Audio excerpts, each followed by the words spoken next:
सबको नमस्कार। कल तक दिल्ली में 17,386 केस कोरोना के आए टोटल अभी तक। उसमें से 7,846 लोग ठीक होके घर चले गए। 9,142 लोग अभी भी बीमार हैं और 398 लोगों की मौत हो गई है कोरोना की वजह से। दिल्लीतील कोरोनाची चौथी लाट आटोक्यात येण्याची शक्यता दिल्ली सरकारला दिसू लागली आहे। दिल्लीचे मुख्यमंत्री अरविंद केजरीवाल सातत्याने लोकांना कोरोना संदर्भातील माहिती देत असल्याने राज्य सरकारचे म्हणणे काय आहे हे निदान समजू शकते।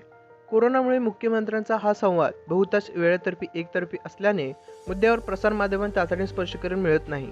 यातून विरोधी पक्षांना केजरीवाल सरकारवर टीका करण्याची संधी मिळते। गेल्या महिन्याभरात भाजपाने केजरीवाल सरकारला धारेवर धरले आहे।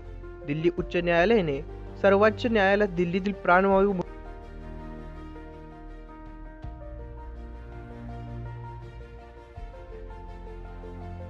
हा सगळा वाद प्रतिवाद होत असताना केंद्रीय गृहमंत्री अमित शहा यांचे अस्तित्व दिसले नाही। दिल्लीत यापूर्वी 3दा कोरोनाचा आलेख उंचावला व मंदावला। त्या तिन्ही कोरोनाच्या लाटावेळी 7 आटोक्यात आणण्यासाठी शहांनी प्रशासकीय हस्तक्षेप केला होता। यंदाच्या चौथ्या लाटेत मात्र शहा गायब होते। दिल्लीतील चौथ्या आणि देशभरातील दुसऱ्या लाटेत केंद्र सरकारचे नेतृत्व टीकेचे लक्षण झाल्यानेही कदाचित शहांनी दिल्ली समोर येण्याचे टाळले असावे। खरे तर दिल्ली आता प्रत्यक्षपणे शहाच्या अधिकारात कक्षेत आलेली आहे। दिल्ली सरकार म्हणजे नायब राज्यपाल हा प्रशासकीय अधिकारातील मोठा बदल करणारा कायदा दिल्लीतील लागू झालेला आहे। नायब राज्यपालाच्या परवानगीशिवाय लोकनियुक्त दिल्ली सरकारला कोणत्याही निर्णय अंमलबजावणी करता येत नाही। नायब राज्यपाल हे केंद्र सरकार नियुक्त। दिल्लीवर खरे राज्य केंद्र सरकारने असल्याने राजधानी परिक्षेत्रातील परिस्थितीची जबाबदारी दिल्ली सरकारप्रमाणे केंद्र सरकारच्याही खांद्यावर येऊन पडली। अशा वेळी चाणक्याने दिल्लीतील कोरोना परिस्थिती हस्तक्षेप करू नये हे आश्चर्यचकित म्हणता येईल। प्राणवायू वादाची दुसरी फेरी दिल्लीतील प्राणवायूची गरजा आता कमी झाली असल्याने अतिरिक्त प्राणवायू दुसऱ्या राज्यांना दिला तरी चालेल असे उपमुख्यमंत्री मनीष सिसोदिया यांनी म्हणले। त्यावर प्राणवायूच्या पुरवठ्यावरून वादाची दुसरी फेरी खेळली जात आहे। प्राणवायू पुरवठ्याचा तुटवडा हा राज्य सरकारच्या नियोजनाचे अभावाने झाल्याचा आरोप भाजपाने केला। भाजपाकडून होणारी ही टीका फक्त दिल्ली सरकार सीमित नव्हती।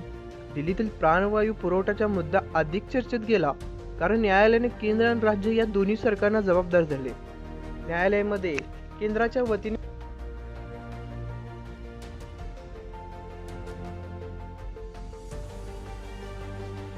त्याचा आधार घेऊन भाजपाने दिल्ली सरकार टीकेची झोड ओढली।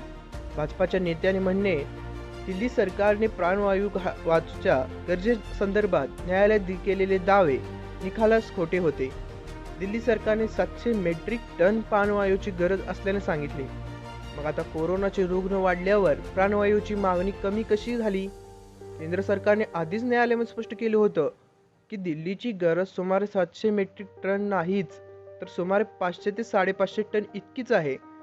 केंद्र सरकारचा दावा योग्य होता असे आता सिद्ध होत आहे असे भाजपाच्या नेत्याचे म्हणणे आहे।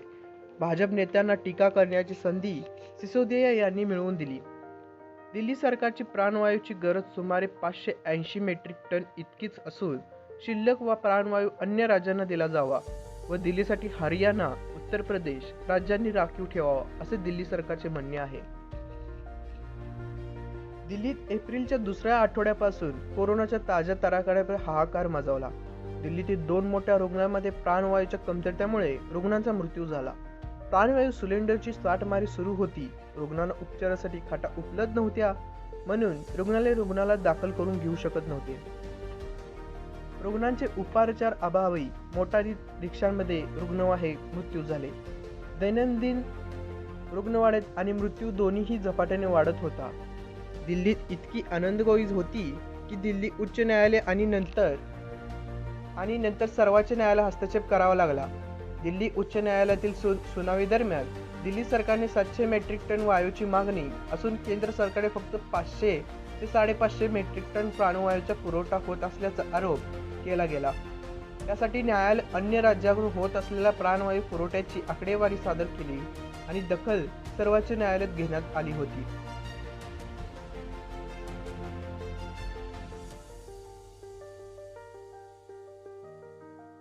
राजधानीत रुग्ण उपचारासाठी वणवण फिरत असताना केंद्राने हस्तक्षेप का केला नाही असा सवाल सर्वोच्च न्यायालयाने विचारला होता. प्राणवायू पुरवठ्याची दिल्ली सरकारची मागणी का पूर्ण केली गेली नाही? दिल्ली सरकारने प्राणवायूचा दिलेला कोटा वापरला नाही तर केंद्राने ही जबाबदारी का स्वीकारली नाही असेही न्यायालयात विचारले गेले. दिल्लीला 700 मेट्रिक टन प्राणवायूची गरज असल्याचे केंद्राच्या वतीने न्यायालयात स्पष्ट करण्यात आले होते. पण न्यायालयात राजकीय प्रत्युत्तर देता येत नसल्याने भाजपाने न्यायालयाबाहेर केजरीवाल सरकारवर टीकेच्या फेरी झाडल्या. दिल्ली सरकार भाजपाकडून आता होत असलेल्या आरोपांना ही न्यायालयीन पार्श्वभूमी. 17 एप्रिल रोजी दिल्लीत सुमारे 75,000 उपचारी रुग्ण होते तेव्हा 700 मेट्रिक टन हाची मागणी केली गेली. गेल्या आठवड्यात सुमारे 83,000 उपचाराधीन रुग्ण असताना दिल्ली सरकारने प्राणवायूची मागणी 582 टन कशी झाली? रुग्ण कमी होत होते तेव्हा मागणी जास्त आणि रुग्ण वाढूनही मागणी कमी असं व्याख्या दिल्ली सरकारने कसे मांडले? हा भाजपाच्या नेत्यांचा सवाल आहे. पण 16 मे रोजी दिल्लीतील उपचारित रुग्णांची संख्या सुमारे 66,000 होती. संसर्ग दर 36% 11% आला होता. दिल्ली सरकारच्या संकेतस्थळी आकडेवारी पाहिली तर अतिदक्षता विभागातील खाटा तसेच प्राणवायू पुरवठ्याची सुविधा असलेल्या खाटांच्या संख्येत तुलनेत वाढ झाली दिसते. या संकेतस्थळाच्या माहितीनुसार 16 मे रोजी दिल्लीतील रुग्णवाहिका अतिदक्षता विभागात 690 खाटा उपलब्ध होत्या. प्राणवायूची सुविधा असलेल्या उपलब्ध खाटांची संख्या 8,000 होती. महिन्याभरात दिल्लीतील कोरोनाची परिस्थितीत थोडाफार सुधारणा होऊ लागल्याचे दिसले. त्यामुळे कदाचित प्राणवायूच्या मागणीत घट झाली असल्याची शक्यता आहे.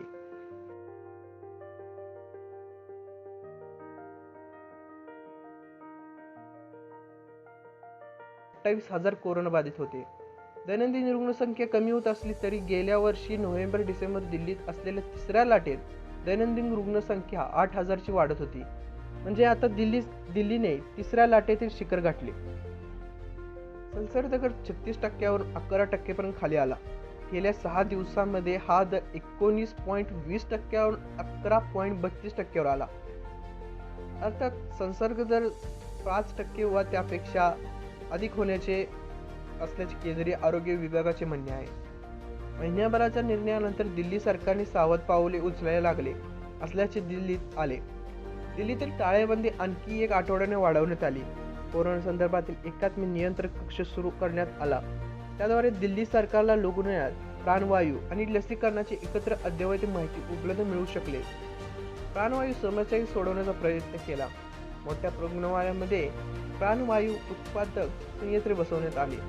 घरगुती विलगीकरणातील रुग्णांना गरजेनुसार प्राणवायू विलगीकरण यंत्रे देण्याचीही सुविधा उपलब्ध केली. अतिदक्षता विभागातील खाटांची संख्या 1,000ने वाढवली जात आहे. दिल्लीतील चौथी लाट नियंत्रणात आणण्यासाठी केंद्र आणि राज्य सरकारच्या स्तरावर प्रयत्न केले जात असले तरी संभाव्य लाटेसाठी यंत्रणा किती पुरेशी आहे याचा आढावा आता घ्यावा लागणार आहे. उपाययोजनांमधील सातत्य राखण्यात आलेल्या अपयशाची मोठी किंमत दिल्लीकरांना भोगावी लागेल. याची पुनरावृत्ती होणार नाही याची हमी दिल्ली सरकारला लोकांना द्यावी लागेल.